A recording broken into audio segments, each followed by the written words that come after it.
Muito boa tarde, sejam muito bem-vindos, seja muito bem-vinda, seja muito bem-vindo a mais um podcast Physio Insight, um projeto onde eu falo que você tem que ouvir na lata, doa quem doer, sempre baseado nas melhores evidências disponíveis.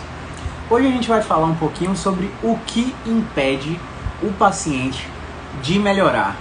A gente tem acompanhado alguns casos em consultório, em atendimento online, casos de consultoria que diversos fisioterapeutas pelo Brasil trazem para a gente analisar, para a gente avaliar, para a gente investigar, até para a gente dar prosseguimento ao tratamento. E a gente vem reconhecendo algumas limitações na prática clínica do fisioterapeuta, onde o fisioterapeuta acha que só acontece bloqueio de movimento na vida dele. Ele acha que vai encontrar um movimento em todos os pacientes e esse movimento vai melhorar a dor de uma forma abrupta, vai melhorar a função de uma forma abrupta, vai melhorar a capacidade funcional, a amplitude de movimento, a referência neurológica e a referência sintomática. E não é assim. Tudo bem, a maioria dos pacientes apresentam uma classificação que a gente chama de desarranjo, de obstrução, de bloqueio de movimento, seja lá como você aprendeu, que são aqueles pacientes que apresentam a preferência direcional. Mas existe um grupo imenso de pacientes que não apresentam a preferência direcional. E vai acontecer um fenômeno na prática clínica do profissional de saúde, que quanto mais resultado ele dá para esses bloqueiozinhos simples de movimento, que melhoram em 15 dias, que em 2 meses o cara tá zerado, te agradecendo pro resto da vida, quanto mais desse perfil de paciente você atender, mais os pacientes complicados vão aparecer, os pacientes que não são bloqueios de movimento. Por quê? Veja bem, olha como funciona. Você resolve um caso simples, mas não é que ele seja simples, é porque ele foi mal gerenciado pelos profissionais anteriores, que colocaram nocebo, que falaram que a culpa era da postura, que falaram que a culpa era de fraqueza muscular, de fraqueza de core, de falta de alongamento, de um bocado de coisa que a gente sabe que, baseado em ciência, não tem bulhufas a ver com dor. E aí esse paciente chega nocebento, com várias informações negativas a respeito do problema dele, e você encontra a preferência direcional nele, e o paciente melhora absurdamente. Esse paciente vai falar para aquele amigo, para aquele vizinho, para aquele familiar, que está naquela fisioterapia fajuta, de choquinho, alongamento, calorzinho, fortalecimento e propriocepção, correção postural, correção biomecânica.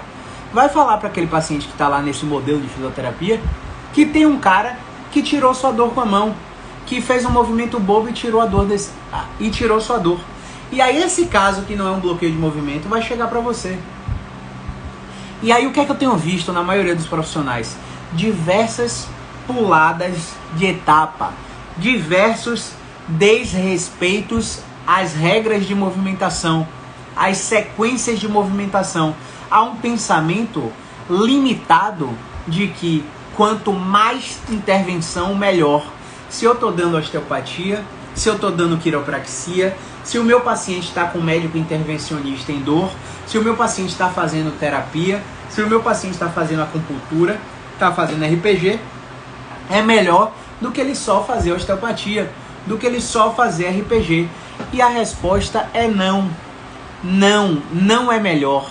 Em casos de dor, menos é mais. E aí eu tô falando de um tipo de dor específica. Eu tô falando de uma dor que a gente chama de primária, que é uma dor que tá aí com você e você não teve trauma, você não teve queda, você não teve acidente. Ah, é porque eu trabalho sentado muito tempo. Ah, é porque eu peguei um peso e tirei a mala do carro. Ah, é porque eu carreguei meu netinho no colo. Ah, porque eu varri a casa, fiz faxina. Pessoal, o raciocínio é o seguinte: seu corpo tem que ter capacidade de executar essas tarefas e não produzir dor. Se essas tarefas simples, que não abrem lesão no seu corpo, não abrem uma ferida aberta no seu corpo, são produtoras de dor, tem alguma coisa errada com você. E alguma coisa errada no sentido de a rigidez, a dificuldade de movimentação, a falta de flexibilidade, a inatividade física, o fumo, o álcool, a privação de sono, a insônia. Tem diferença a privação de sono e insônia. O estresse, a falta de entendimento, de cognição para saber por que está doendo, quais são os fatores que influenciam na dor, quais são os mecanismos que esse paciente pode realizar para ele se autotratar. Tudo isso influencia na percepção de dor. Então, quando o profissional da saúde tem uma visão reducionista e ele atende você e fala assim, ó, você tá com dor, a gente vai te dar uma medicação, a gente vai fazer um bloqueio venoso, a gente vai fazer também um bloqueio simpático, a gente vai fazer também um bloqueio periférico. Você vai fazer 3 tipos de bloqueio e se você tiver plano de saúde, tudo bem, você já está pagando mesmo, né? Se você não tiver, você vai pagar R$2.000 em uma sessão, você vai ter que fazer 5, 10. E eu vou te dizer, metade desses pacientes que fazem um bloqueio não melhoram. Metade, mais da metade, 55% não melhoram. Sabe por quê, pessoal? Tratar dor com bloqueio é inibir só o sistema nervoso central. E o sistema nervoso central é um de mais de 10 fatores que estão influenciando na dor do paciente. Você tem recurso? Você tem grana para pagar? Continua pagando. Mas eu falo aqui de custo-efetividade, de benefício com o mínimo esforço necessário pelo paciente e pelo terapeuta. De você escolher uma única coisa e testar o efeito daquela única coisa no seu desfecho de função de dor, no seu resultado de dor e de função. Quando o paciente chega para o profissional, ele só liga para a dor. Mas a gente sabe que existem diversas outras coisas que aconteceram antes da dor. E aí eu quero te dar um exemplo de 3 modelos de atenção à saúde em um caso específico de um paciente com dor no joelho. Vamos dar o exemplo de joelho, depois a gente dá outro exemplo. Imagine que esse paciente com dor no joelho hoje procurou você. Só que esse paciente, ele já tem uma história de dor lombar há anos, desde a fase de faculdade, desde do final da adolescência para o início da vida adulta. Esse paciente tem dores lombares que com automedicação se resolve. Quando fica um pouco mais forte, ele vai para emergência, toma medicação na veia, se resolve. Aí a gente não sabe se o que resolve é o remédio ou se o que resolve é a história natural, que é extremamente favorável nesses casos, e o paciente já ia melhorar sem fazer nada.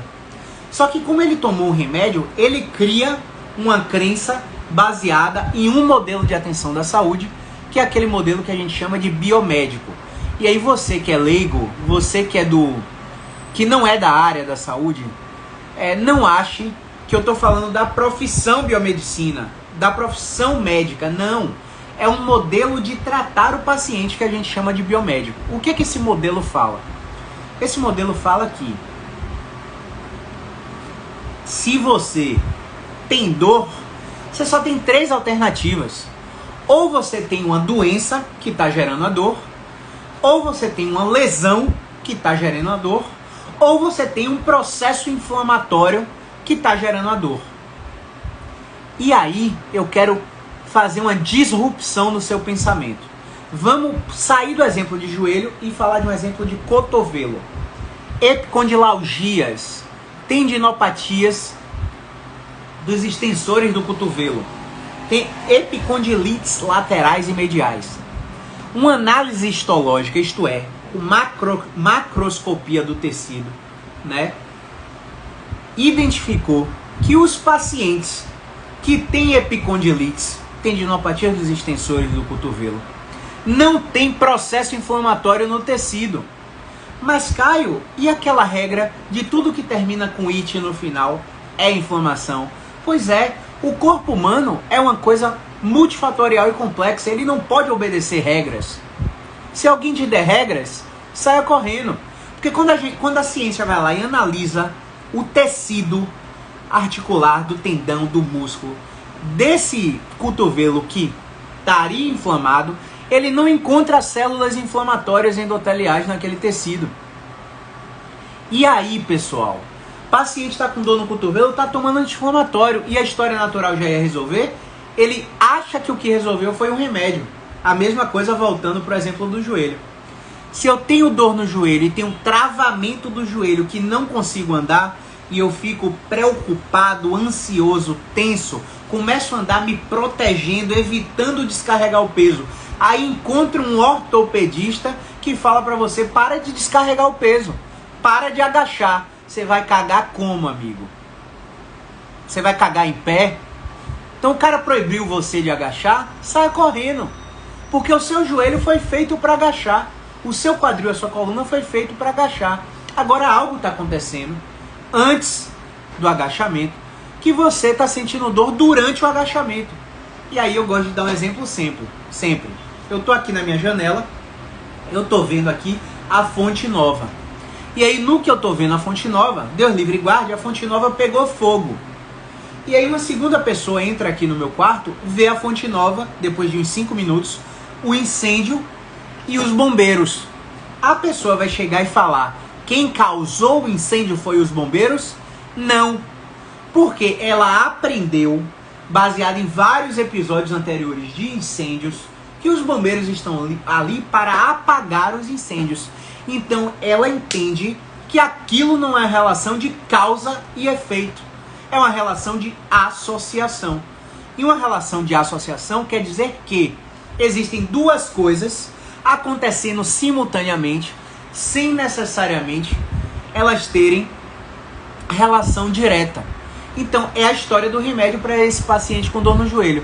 Se o paciente já ia melhorar com a história natural do travamento do joelho, da dor no joelho, e tomou o remédio, e isso coincidiu com a melhora dele, o modelo biomédico agiu. Olha, eu melhorei depois do remédio. Eu tomei Arcox, Etoricoxib, tomei Cox, tomei Nimesulida, Scaflan, Voltaren, Diprospan, enfim. Tomei um anti-inflamatório lá que o médico boladão me deu e eu melhorei. Ou seja, estava mesmo inflamado. E aí aquela crença, aquele aprendizado enraizado de que a inflamação é o problema dessa dor no joelho, dessa dor no cotovelo, dessa dor no ombro, dessa dor na coluna, fica na memória do paciente. E quais são as recomendações de um processo inflamatório de verdade? As recomendações são repouso, gelo, remédio, tirar a carga. E tudo isso, às vezes, o paciente nem passa por um profissional de saúde. O paciente, às vezes, nem passa pelo profissional. Ele já incute no comportamento dele essa evitação, esse medo de descarregar o peso. Beleza? Então, vamos lá. Se eu tenho esse comportamento de evitação, minha musculatura começa a entrar em desuso. Minha musculatura entrando em desuso, eu entro em um ciclo de mais incapacidade. Se eu tenho mais incapacidade, automaticamente um processo mental está acontecendo ali que a gente chama de ruminação. Pensamentos automáticos que vêm à sua mente. Olha, não vou subir escada não. Olha, não vou pegar peso não. Olha, não vou trabalhar hoje, estou com muita dor. Olha, meu amor, tô com enxaqueca hoje. Hoje eu não quero nada não, viu? Vamos só dormir? Né? Quantas pessoas passam por esses problemas de evitação por causa da dor, achando que aquilo é causa e não apenas uma relação de associação. E aí, onde que a fisioterapia entra e por que isso impede o paciente de melhorar? Porque, pessoal, se nós não tivéssemos inflamação, nós não estaríamos vivos. Por exemplo, um caso de hérnia de disco, de dor no joelho, de entorse no joelho, a inflamação vai sinalizar para o cérebro, desencadear um fenômeno que a gente chama de quimiotaxia. Na quimiotaxia, há um direcionamento de células imunológicas, macrófagos, neutrófilos, eosinófilos, que vão para aquele tecido inflamado, degradar aquele tecido, e aí uma outra sinalização para o córtex começar a depositar colágeno, elastina, fibronectina naquele tecido para o tecido reparar. Só que quando o corpo repara aquele tecido do joelho, do cotovelo, da coluna, o corpo não repara de uma forma organizada. Os filamentos de actina e miosina musculares funcionam nesse sistema de deslizamento, em suas membranas, em seus sarcômeros. Isso aqui, na sua unidade contrátil. Isso aqui acontece também nos vetores do tendão, da articulação. Então, quando o corpo está começando a depositar colágeno aqui, o tipo de colágeno, ele não é muito viscoelástico, ele é mais denso, ele não tem unidade contrátil. O que é que acontece? Em vez do filamento ficar assim, com esse deslizamento, acontece um emaranhado. E aí o deslizamento, o uso da musculatura, passa a ser não tão eficaz. É por isso que tantas pessoas têm recidivas de lesão uma em cima da outra. Porque não tratam a lesão de base. Porque isso aqui está acontecendo, o paciente não está mais com dor. Então ele acha que está bom. É por isso que a gente fala que existem várias coisas que acontecem antes da dor. Faz sentido? E aí o paciente acha que está bom, está lá com o tecido completamente inerte, sem unidade contrátil. E o que é que vai fazer esse tecido ficar elástico, ficar mais contrátil, começar a deslizar de novo? Exercício. Mas não é qualquer exercício. É exercício direcionado para aquele segmento, para a orientação daquela fibra muscular, para a preferência de direção se o paciente tiver. Então você entende por que, se você for fazer uma ressonância magnética, a grande chance de você piorar é por isso. Porque a ressonância magnética, ela vai encontrar alterações, entre aspas, em pessoas que nunca tiveram dor. Pessoal, no meu curso, eu mostro um artigo com 1.211 pessoas que nunca tiveram dor cervical, submetidas à ressonância magnética. 86% tinham alterações, como degeneração, abaulamento, protusão, hérnia, fusão lombar, espondilolistese, que são alterações ditas como graves por profissionais que atendem nesse modelo biomédico de atenção à saúde. E dentro desse estudo tinha uma idosa com 77 anos, com a fusão C5-C6, praticamente sem o disco, compressão medular real, mielopatia que a gente chama, e essa idosa de 77 anos nunca teve dor cervical na vida. As alterações encontradas nos exames de imagem são normais da idade, normais do gesto esportivo, normais dos hábitos de trabalho. Se você trabalha sentado prolongado, em pé prolongado, se você trabalha em uma atividade de muita movimentação, você vai ter adaptações na estrutura da sua coluna, do seu joelho, do seu cotovelo, do seu ombro, naturais para aquela atividade, porque o corpo tem que te preparar para fazer aquilo com maestria, com o mínimo gasto energético. Então o corpo muda a sua morfologia. Faz sentido? Então se você tem uma dor no joelho, no cotovelo, na coluna, no pescoço, e você vai fazer ressonância magnética sem trauma, a chance de ser pior é gigante, porque vai vir um monte de nome feio. E se você for num profissional que atende nesse modelo biomédico, ele vai pegar aqueles nomes feios e vai te dizer, tá degenerado, tá desgastado, você tá sem força, você tá fraco, sua postura é ruim, você tá com alteração energética na acupuntura, né? Você precisa corrigir isso. E aí você acha 30 mil diagnósticos, começa a catastrofizar, evitar cada vez mais movimento, ficar cada vez mais ansioso, estressado, privar o sono, e você entra no ciclo vicioso de perpetuação da dor. Ah, mas eu tive uma crise ontem, tô fazendo o exercício da fisioterapia e não tô vendo melhora. Pessoal, o objetivo principal do exercício da fisioterapia não é fazer você ter a melhora. É fazer você entender que a gente tá mexendo e você não tá piorando, bonito, bonita. Porque aí você perde o medo, e aí você se encoraja, e aí você começa a descarregar cada vez mais peso, e você recupera a função.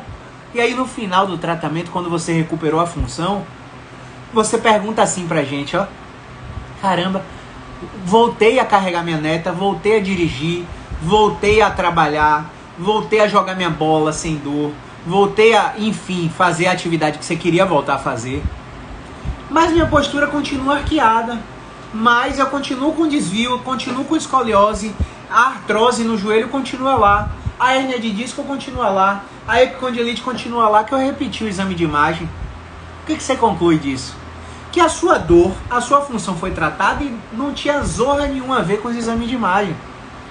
Eu estou falando de dores primárias, inespecíficas, sem relato de trauma. Eu não estou falando de você que tem um exame de imagem compatível com a sua clínica. Ou seja, você tem dor no joelho, Você fez o exame de imagem, tinha lá lesão do corno posterior do menisco, ruptura parcial do ligamento colateral medial, ruptura parcial do ligamento cruzado anterior, lesão do canto posterolateral do joelho. Sua imagem veio assim, maluca, aterrorizante, assustadora. E aí quando o fisioterapeuta testa você, além de todos os testes, gaveta, pivot shift, McMurray, Epley, todos os testes físicos desse paciente com dor no joelho estão positivos. A gente acende uma luz vermelha. E aí quando ele te submete você a movimentação específica para destravar seu joelho e diminuir sua dor, você não responde. Você não ganha tamanho de movimento, você não diminui a intensidade da dor, você não melhora a sua função, você não melhora a sua referência neurológica se houver. Aí sim, o exame de imagem é relevante para o seu caso. Porque além dos testes estarem positivos, o que é raro, raríssimo, além dos testes estarem positivos, você não apresenta resposta a movimento. Aí a ressonância é indicada, aí a artroscopia é indicada, aí o ortopedista entra, aí talvez você precise de cirurgia, aí talvez você precise de uma prótese total no joelho, se for idosa, se for idoso. Mas você seguiu uma sequência científica. Você abordou primeiro o tratamento convencional. Você não incutiu crenças enraizadas do modelo biomédico porque foi num profissional que não testa seu movimento. Só testa se você tem doença, só testa se você tem inflamação, só testa se você tem lesão. E a gente sabe que esses são apenas 3 motivos para o paciente ter dor. Existem diversos outros. Beleza? Então vamos lá. O segundo exemplo é o seguinte. Você tem lá uma dor. Não, esse mesmo exemplo da dor no joelho. Você quer repetir a ressonância porque sua dor aumentou. Só que aí o que acontece? Os achados da ressonância magnética não apresentam relação com a intensidade da dor. Isto é, você vai ter uma artrose avançadíssima no exame de imagem, não vai ter nenhuma dor no joelho e vai ter função de dobrar e esticar total e sem dor. Teste resistido negativo em todas as direções do joelho.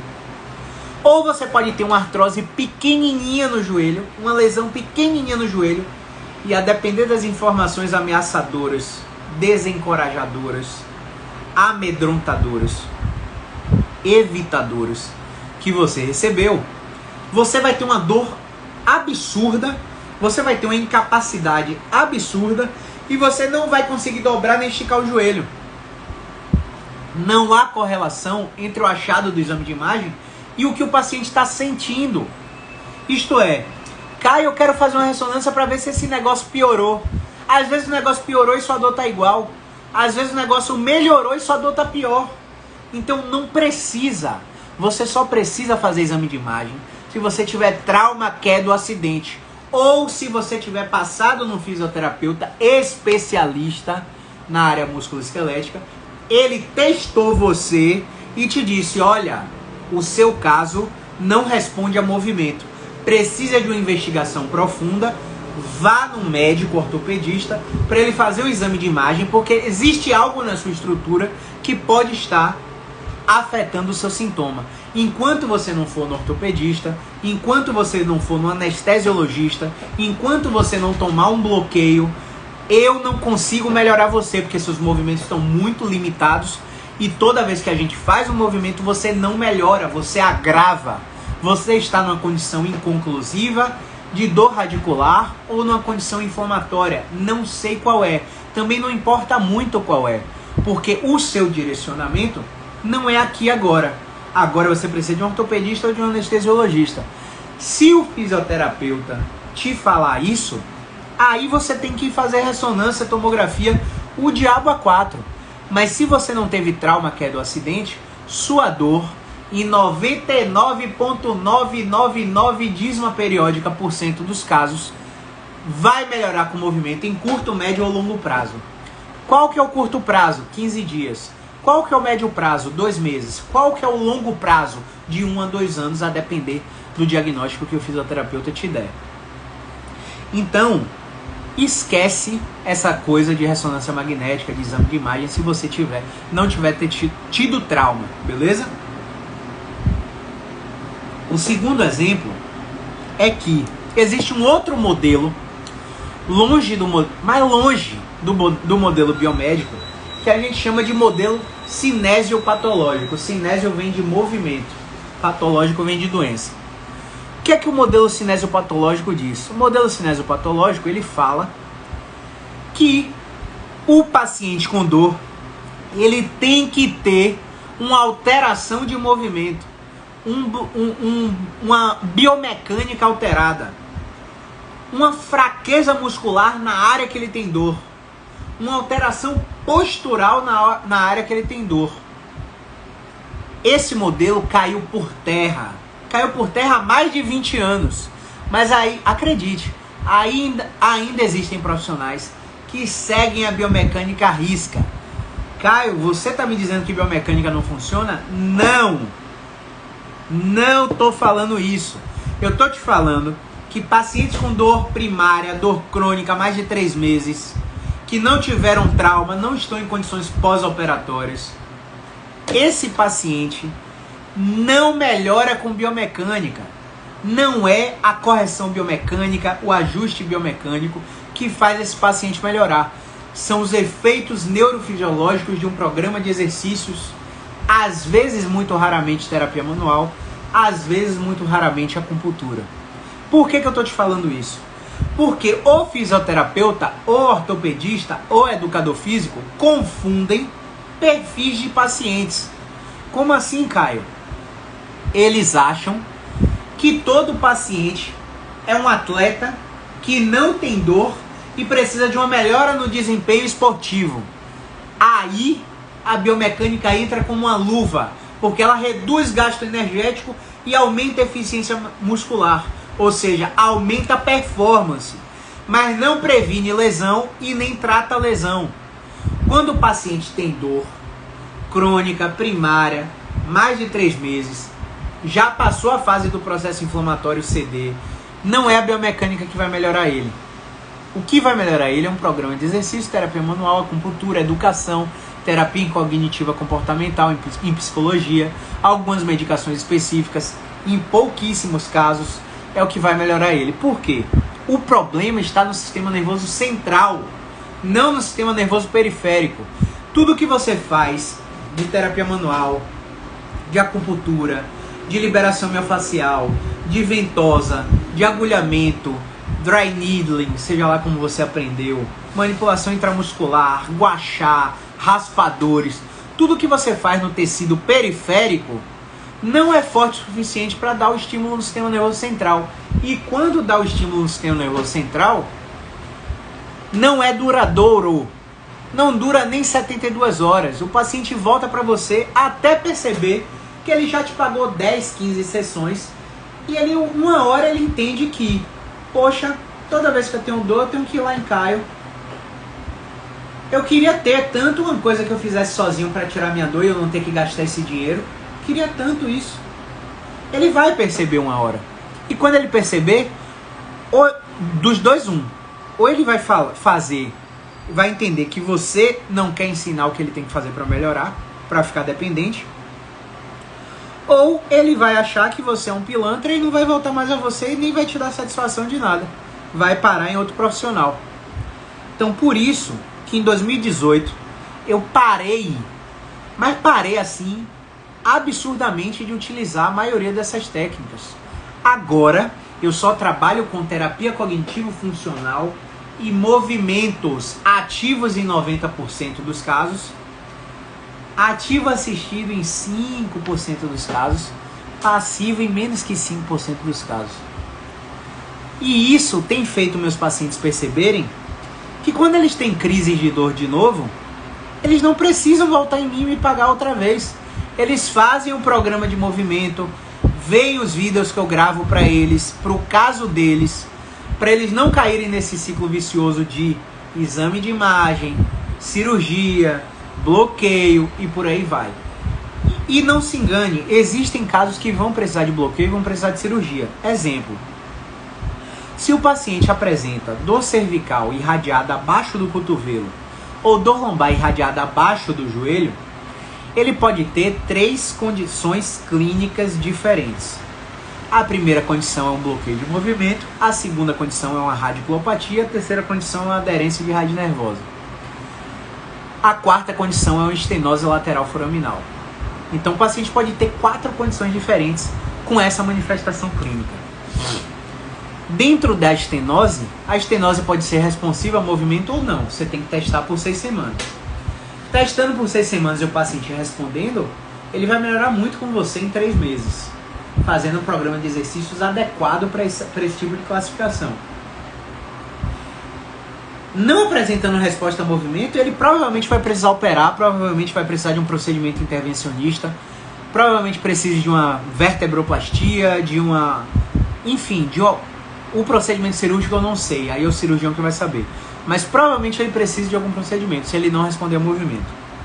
O quadro de radiculopatia dá louca em muitos fisioterapeutas, porque eles começam a usar a maca de tração, que é evidência praticamente zero. O grupo que responde à maca de tração é de 0,06% dos pacientes com dores lombares irradiadas abaixo do joelho. Ou o fisioterapeuta vai colocar ele debaixo da água, que também não é muito efetivo. Ou o fisioterapeuta vai ficar em tentativa e erro. E aí nessa tentativa e erro, ele descobre um movimento que tira a dor da perna e centraliza. Ele, oh meu Deus, tratei a ciática com 3 sessões. Não, bonito, não era ciática. Não era ciática. Era um bloqueio de movimento disfarçado ali. E você conseguiu achar um movimento. Por raciocínio clínico, por sorte, independente do porquê, você encontrou um movimento que melhorou o paciente. Beleza? Nessa brincadeira, existem as outras 2 apresentações, que é a aderência de rede nervosa e que é o bloqueio de movimento, que você vai melhorar o paciente sem ele precisar de nada. Mas na radiculopatia, o paciente precisa de remédio e precisa de bloqueio. Porque a radiculopatia não tem preferência de direção. Radiculopatia tem posição de alívio. Posição para que o paciente tolere a dor, para que a dor não seja intensificada, até os bloqueios passarem a fazer efeito, até as medicações começarem a fazer efeito, e você agir com terapia cognitivo-funcional para tirar o medo do paciente e expor ele gradativamente aos movimentos que estão limitados. Um exemplo muito clássico é que existem pacientes com dor irradiada na perna ou no braço que tiram a carga do braço, tiram a carga da perna. Quando eles começam a andar, o que acontece?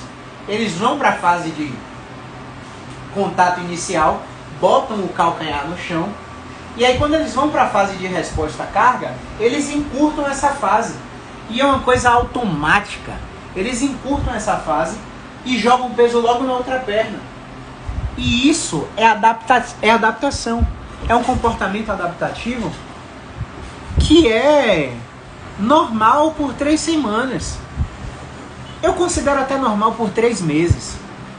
Mas se passou de 3 meses com essa dor irradiada na perna e o cara continua com esse padrão de movimento, tirando a resposta à carga da fase da marcha, tirando o apoio médio, encurtando a fase de propulsão, quase não fazendo o choque do calcanhar, jogando o peso todo na outra perna, o que vocês acham que vai acontecer? O paciente vai apresentar uma disfunção de descarga por desuso. E aí o cara chega no médico ortopedista e fala, tira a porra da carga. E aí o paciente reforça que ele tem que evitar aquilo. E a musculatura entra em mais desuso, mais incapacidade, mais dor. E tá aí o ciclo da doença, fazendo você passar de médico em médico, de físio em físio, de RPG, de pilates, de hidroterapia em hidroterapia, e você não melhora. O que é que passa em sua cabeça automaticamente? Desesperança. Já tentei de tudo e não melhorei. Mentira que não tentou de tudo. Tudo que você fez não tinha evidência científica, só isso.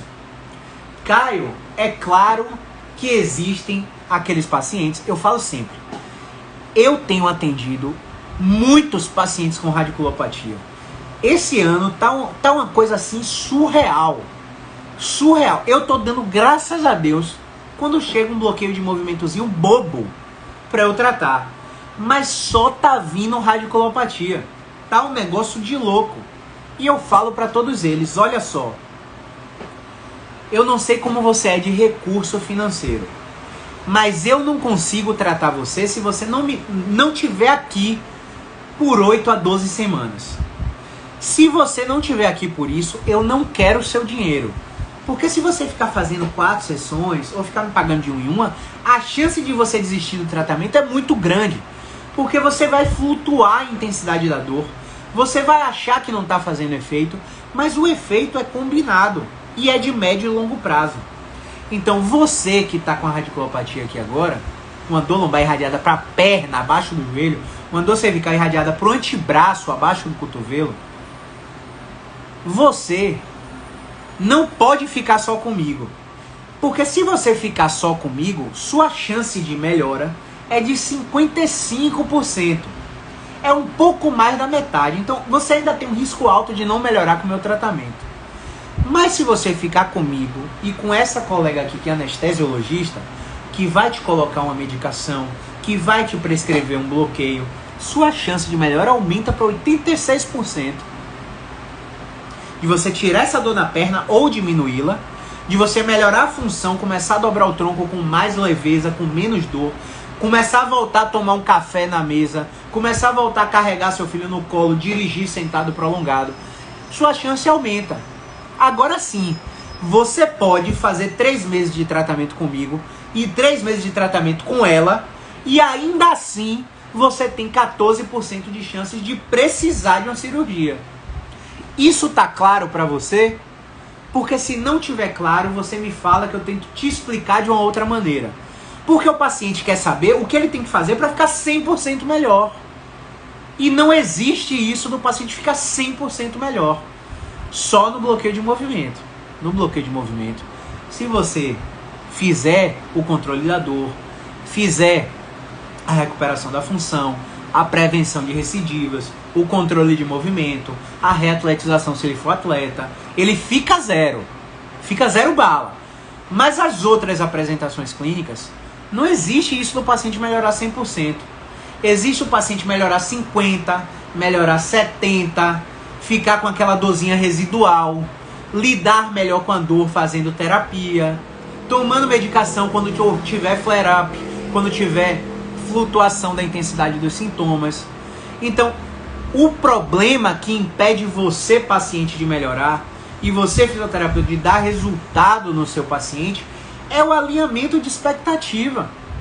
Não existe essa história de zerar todo mundo. Não é todo mundo que zera, rei. Não é todo mundo que zera. Não existe só bloqueio de movimento. Então, 2 dos exemplos do porquê o paciente não melhora é a atenção de saúde centrada no modelo biomédico, que não tem evidência nenhuma para esses tipos de dores. A atenção em saúde baseada no modelo cinesiopatológico, que é correção biomecânica, correção de postura, fortalecimento, alongamento e propriocepção, que também não tem eficácia nenhuma nesses tipos de dores. E tem um terceiro modelo, que é o que eu estou tentando passar aqui para vocês, que é a abordagem inativa, Inactive Approach, que é uma abordagem biopsicossocial. É você entender o contexto do paciente, é você fazer o making sense of pain, fazer o paciente, fazer a dor ter sentido para aquele paciente, o paciente buscar o bright spot, o paciente ir lá na linha do tempo da vida dele no momento que ele não tinha dor, identificar o que era diferente naquela fase, em que momento houve o cluster de informações do estilo de vida, dos hábitos alimentares, da higiene do sono, da condição de estresse, né, da condição de sedentarismo, atividade física, tabagismo, etilismo.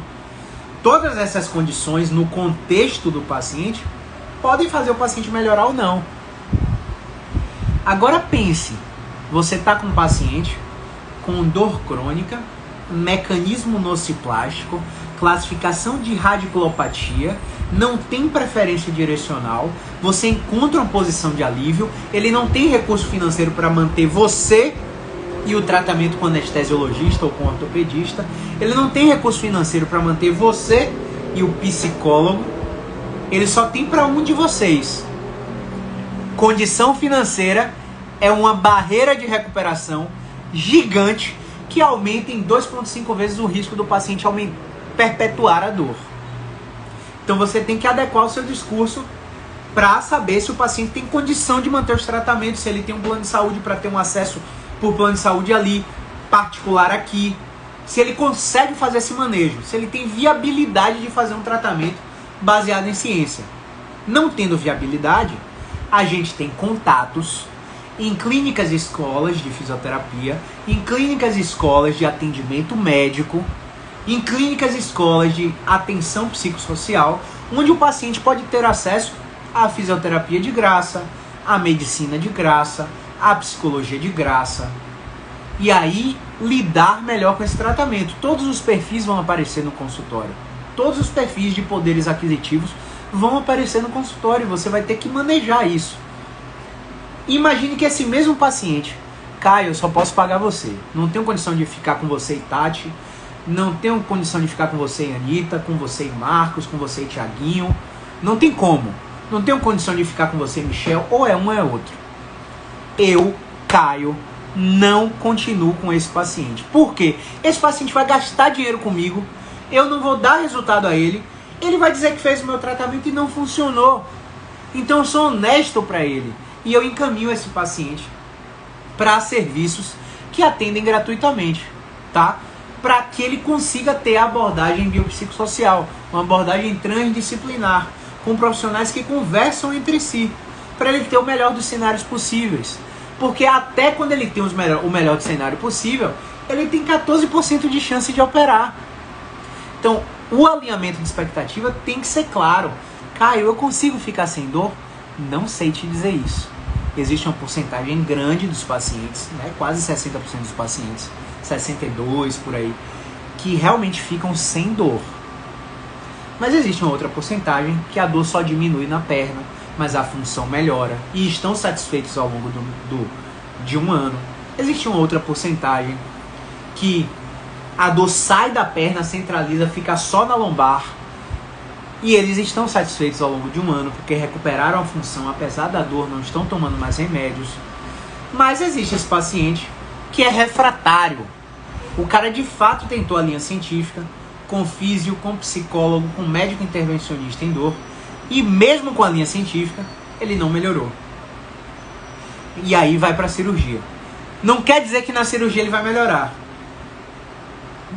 Mais uma vez, o disco herniado, a inflamação articular, a artrose, a condromalácia patelar, a lesão de menisco, todas essas alterações são apenas um dos múltiplos fatores que estão fazendo o paciente ter dor. Quando o cara opera só esse fator.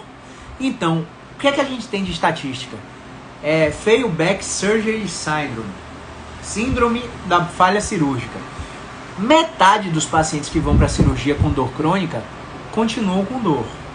Então, desses 14 que vão para a cirurgia, metade opera e ainda continua com dor, metade fica sem dor. Existe ainda esse paciente que fez a linha científica, que fez a cirurgia e ainda assim continuou com dor. Esse paciente é submetido a um tipo de chip neuromodulador, que é um implante que alguns médicos fazem, que eles colocam um chip lá na medula para enganar o cérebro em um dos seus tratos córtico-espinhais, laterais, rostroventral medial. Algum dos caminhos que a medula leva a informação até o cérebro são bloqueados por esse neuroestimulador para que o paciente consiga ter menos dor. Menos dor. Veja, não é promessa de ficar sem dor. Então sim, nada é milagre, nada é cura, tudo é tratamento e controle. Você quer evitar tudo isso aí? Muda o seu estilo de vida.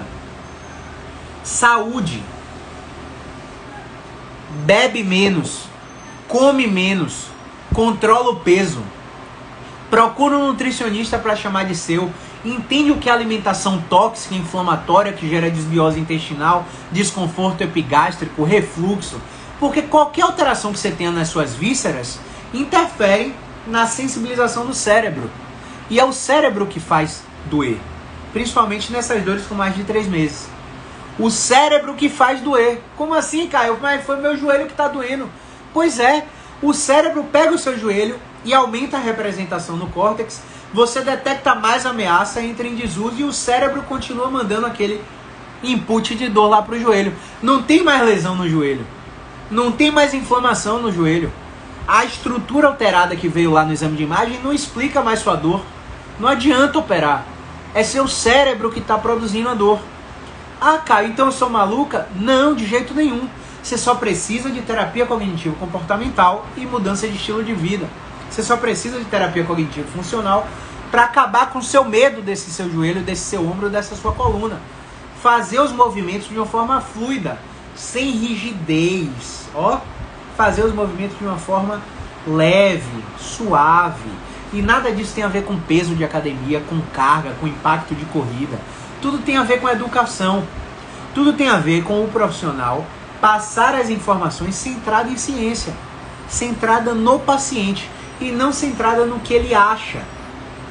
Se você pegar um paciente desse que tem uma dor radicular e falar para ele que ele vai melhorar em 15 dias e cobrar R$2.000 para ele, ele vai confiar em você, vai pagar os R$2.000 a você e em 15 dias o cara não vai estar melhor. Porque você não soube avaliar o cara para identificar qual a classificação que ele tem. E porque você não soube avaliar esse cara, você botou ele em um tratamento biomédico, botou ele em um tratamento cinesiopatológico, esqueceu a abordagem biopsicossocial, não perguntou para ele, cara, quais são as emoções que mais te afetam no dia a dia? Ansiedade, raiva, medo, preocupação, impaciência, culpa, autocobrança, cobrança externa. O que mais te afeta no dia a dia? Ah, Caio, cobrança externa. Pô, meu chefe puxa demais de mim. Meu sócio puxa demais de mim. É tudo eu. Aí chega em casa, meu marido, tudo eu. Meus filhos, tudo eu. Eu não aguento mais. E aí eu quero te falar aqui. Um dos fatores que triplicam o risco de perpetuação da dor, o risco de surgimento da dor, é uma coisa assim, ó. Relação entre esforço dado e recompensa recebida no trabalho. Tamanho da família. Condição financeira. Tudo isso aumenta seu risco de ter dor. Tudo isso faz com que você perpetue mais dor.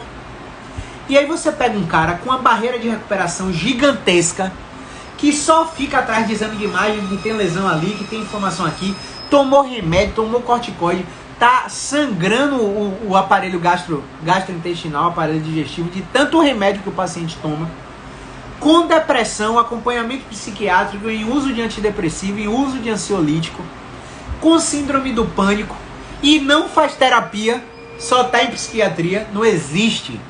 Você tá tomando antidepressivo e ansiolítico, você tem que ter um psicólogo, rei. Porque o efeito do antidepressivo e do ansiolítico, você consegue produzir através de estratégias cognitivas, através de entendimento de TCC, de TCF. E isso o fisioterapeuta e o psicólogo podem te ajudar. O objetivo é que você precise cada vez menos do remédio. Não é que tire o remédio, mas que precise cada vez menos. Então todos esses fatores que eu expliquei aqui nessa live são fatores que eu vejo no dia a dia impedir meus pacientes de melhorarem. Mas impede de uma forma assim, brutal, de uma forma avassaladora. Você faz uma técnica no paciente, o paciente melhora, te diz que está melhor, chega em casa, discute com o marido, chega no trabalho, discute com o sócio, com o funcionário, com o chefe, chega na escolinha, tem queixa da filha, chegou numa outra sessão, o paciente está igual, rei. Se estressou com a mãe, se estressou com o amigo, o paciente está igual. Esse paciente com barreira de recuperação, ele não vai melhorar. E quando eu identifico que o paciente tem barreira de recuperação pesada, eu condiciono a continuidade do meu tratamento à terapia. Ah, eu já faço terapia. Você faz com quem? Quem é o profissional? Você pode me passar o contato dele? Eu quero trocar uma ideia com ele. Eu não dou espaço para o paciente mentir para mim, dizendo que faz uma coisa quando ele não faz. Só porque ele não tem, ele não quer negar o que você está falando, porque existe isso. A gente chama de efeito Hawthorne. O paciente é bonzinho e ele não quer te frustrar. Ele fala para você que vai fazer tudo o que você falou, mas ele não faz. Ele vê melhora na sua sessão, ele chega em casa bem, ele não faz mais nada, porque ele acha que você melhorou ele. E ele tem você de novo na semana que vem. Então, eu não dou espaço para o paciente omitir informações para mim. Quem é o psicólogo? Quem é o psiquiatra? Ele tem Instagram? Qual que é o WhatsApp dele? Eu quero trocar uma ideia sobre o seu caso com ele.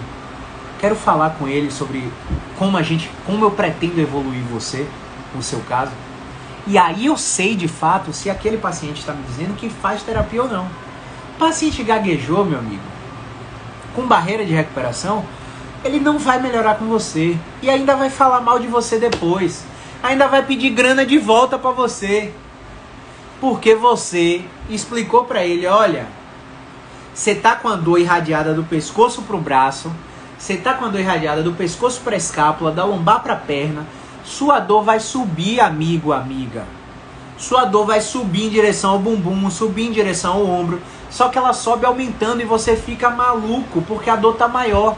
E o seu foco é a dor, mas o meu foco é tudo que vem antes da dor. E quando você tiver com a dor maior, você vai querer ir para emergência, você vai querer abortar meu tratamento, você vai achar que o tratamento não está surtindo efeito, mas isso é a sua melhora. É um fenômeno que a gente chama de centralização. A dor voltando para de onde ela saiu da lombar, voltando do braço para de onde ela saiu do pescoço, voltando do abdômen, aquela dor que parece uma cólica, que parece uma azia, parece um infarto, voltando do tronco em direção à torácica, que foi de lá que ela saiu. Então, mesmo você educando o paciente, dor gera desespero, dor gera desesperança. Eu já atendi uma paciente que falou que estava morrendo de dor e que achava que ia morrer. Eu vou morrer. Ela poderia morrer de uma síncope, de tanta ansiedade. Ela tem uma síncope com uma parada cardíaca. Sim, ela podia, mas não por causa da dor. A dor estava carregada de informações nocebentas, de risco à gravidade, de risco de cirurgia, que geravam ansiedade e perpetuação desse ciclo vicioso, e a paciente achava que ia morrer. Então a gente precisa ter muito cuidado com o que a gente fala, porque esse paciente que percebe a dor aumentar e gera desesperança e desespero, ele quer seu dinheiro de volta, porque ele acha que não está funcionando. Então você tem que falar, olha, no início é ruim, porque no início você está com rigidez e a rigidez quer ficar quieta lá sem deixar você fazer nada. É você que tem que quebrar esse ciclo. Então quando eu começar a te movimentar, eu vou começar a te movimentar para doer, porque eu quero descobrir o que faz você ter dor, o que produz sua dor. Porque essa é a minha referência. Eu quero que no final do tratamento você faça isso de novo com menos dor, ou sem dor se for possível. Então eduque o seu paciente para os cenários possíveis. Eu falo, olha, meu paciente, a gente tem 2 ou 3 cenários possíveis. O primeiro cenário é o melhor de todos. Você tem um problema na lombar que está gerando sua dor na virilha, está gerando sua dor no quadril, está gerando sua dor no joelho, está gerando sua dor no tornozelo e seu formigamento no pé. Você tem um problema só. Você vai melhorar rápido, vai melhorar em 2 meses, vai ter que vir aqui 1 vez por semana. Ou vai melhorar em 1 mês, vai ter que vir aqui 2 vezes por semana. Ou vai melhorar em 3 meses, vai ter que vir aqui de 15 em 15 dias. Depende do caso. Mas existem outros 2 cenários. O outro cenário é que você tem um problema na lombar e outro no quadril. Um problema na lombar e outro no joelho. Quantos pacientes eu não já atendi com síndromes de movimento mistas, com quadros de bloqueio de movimento e quadros mecânicos inconclusivos, com quadros de bloqueio de movimento em uma articulação e restrição de movimento em outra articulação? Quantos pacientes eu já não atendi que a dor que estava irradiada na perna saiu da coxa em direção à lombar, a dor da lombar melhorou e o paciente continuou com a dor na perna? E a dor na perna era uma dor somática de um estresse poplíteo que ele tinha, de tecido miofascial, que ele teve entorse de repetição nesse mecanismo de alavanca do joelho. E aí a gente teve que agir no poplíteo. no gastrocnêmio para melhorar essa dor. Mas por que a gente não fez os dois ao mesmo tempo? Porque é impossível descobrir isso de primeira. É impossível. Nem o fisioterapeuta que eu considero o melhor do Brasil hoje, nem ele consegue descobrir isso de primeira, porque a gente está te submetendo a teste toda consulta. Por isso que eu não falo, é consulta e sessão. Quantas sessões eu preciso? Não, a gente não trabalha com sessão não, a gente só trabalha com consulta. Nós somos reavaliadores. A gente vê se você está fazendo o que eu pedi, corrige o que você está fazendo, passa mais coisas para você fazer e você faz. Eu vendo consultas, eu não vendo sessões. Vou fazer 30 sessões, não. Você vai fazer 8 consultas, 5 consultas.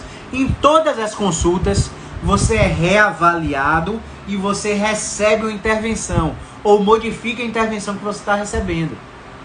Então eu trabalho com visita. Na visita, você vai ter o que é necessário de acordo com a minha avaliação. Então, a gente precisa ter cuidado com o que a gente está falando com o paciente. Porque, principalmente nessas síndromes mistas, que o paciente percebe a dor aumentar e aí aborta o tratamento. Se você não explicar tudo isso para ele, o bicho pega. Então, na minha opinião, a minha simples e humilde opinião, é isso que o sistema faz com os pacientes que impedem eles de melhorar da dor. Beleza? Tem pergunta, pessoal? 5 minutinhos aí para pergunta e a gente encerra a live. 56 minutos já. O Emerson, grande Edmar, Joyce, grande Kellerman, Michele Rodrigues, Aleph Oliveira, Silvan Soares e Ronei Campos. Alguma pergunta? Deixa eu ver se chegou aqui pergunta na interrogação. E a gente encerra. Olha só, chegou aqui, ó. A primeira foi essa daqui, ó. Paciente que rodou por diversos físios para tratar sua dor com ventosa, RPG e choquinho.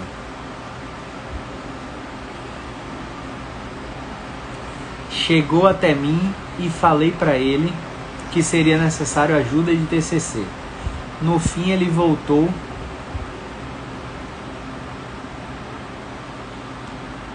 para o tratamento anterior. Os pais e ele disseram que não seria necessário TCC. Aí a gente lava nossas mãos, né? Se a gente avaliou e a gente identificou o que precisa e o paciente não adotou, a gente lava nossas mãos, né? A gente fez nossa missão. Não tem isso também não. Não tem de ficar brigando com o paciente porque o paciente não fez o que você pediu. Ele foi atrás de sua orientação. Você deu a sua orientação. Ele não seguiu, não é sua responsabilidade. Beleza? Então a gente tem que alinhar a nossa expectativa também. No início eu ficava querendo zerar paciente, mandando mensagem para o paciente todo dia perguntando se já fez o exercício. Não. Você tem que ver se o paciente tem comprometimento também. Se o paciente não tiver comprometimento, ele não vai melhorar. Então a gente tem que dividir sempre a responsabilidade. Ok? Então era isso, pessoal. Um grande abraço. Movimento é vida. Bom sábado, bom domingo para vocês aí, viu? E obrigado a todos os alunos que entraram agora nessa turma do Método B-Expert e do Método Spine. Estou muito feliz com a entrada de vocês, estou fazendo onboard de todos vocês na plataforma. E lembrem-se, o espaço é aberto para comentários. Todos os alunos têm um flag no meu direct para eu receber a mensagem mais rápido. Os alunos do B-Expert têm a comunidade do Facebook. Os alunos do Spine têm um campo de comentários abaixo dos vídeos das aulas.